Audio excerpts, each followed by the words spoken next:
Have you ever felt like your emotions are running the show instead of you? Like one bad moment can spiral into a bad day or even a bad week. In Master Your Emotion, Brian L. McKenzie offers a simple but powerful idea. You don't have to control everything in your life, but you can learn to understand and guide your emotions. Let's walk through what that really means. Section 1. Emotions aren't the enemy. First, the book reminds us of something important. Emotions are not the problem, they're signals. Think of them like the dashboard in your car. When a light flashes, it's not there to annoy you, it's trying to tell you something needs attention. Anger might be pointing to a boundary that's been crossed. Anxiety might be warning you about uncertainty. Sadness might be asking you to slow down and reflect. The issue isn't feeling emotions, it's letting them take over without understanding them. Section 2. The Habit of Negative Thinking. Mackenzie explains that many of us fall into patterns of negative thinking without even realizing it. It's like having a playlist in your mind that keeps repeating the same songs. I'm not good enough. Things never work out. Why does this always happen to me? Over time, these thoughts shape how we feel and how we act. The key idea here is simple. You don't have to believe every thought you think. Just because a thought shows up doesn't mean it's true. Section 3. Awareness is the first step. So how do we start changing this? It begins with awareness. Imagine you're watching clouds pass in the sky. You don't chase them, you just notice them. That's how you can treat your thoughts and emotions. Instead of reacting instantly, pause and ask, what am I feeling right now? Why might I be feeling this way? This small pause creates space, and in that space you regain control. Section 4.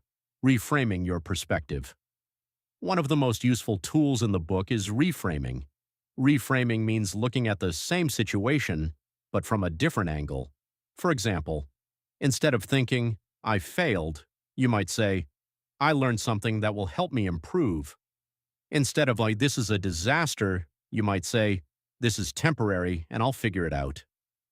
It's not about pretending everything is perfect. It's about choosing a perspective that helps you move forward.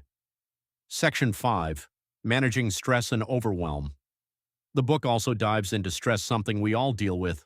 When life feels overwhelming, emotions can pile up quickly. Mackenzie suggests simple practices to reset your mind. Take a few slow, deep breaths. Step away from the situation for a moment. Focus on what you can control instead of what you can't. Think of it like hitting a reset button.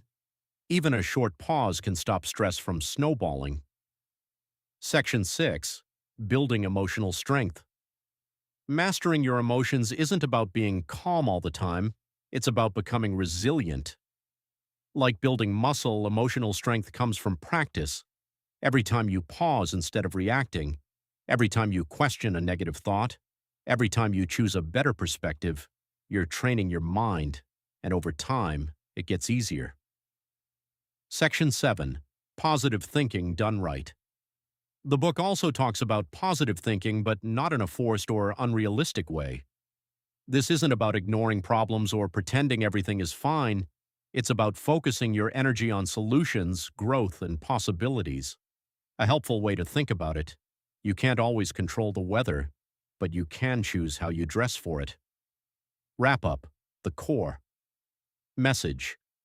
So, what's the big takeaway from Master Your Emotion? Your emotions don't have to control your life. With awareness, practice, and the right mindset, you can learn to understand them, guide them, and use them to grow. It's not about being perfect, it's about being intentional, because when you master your emotions, you start to master your life.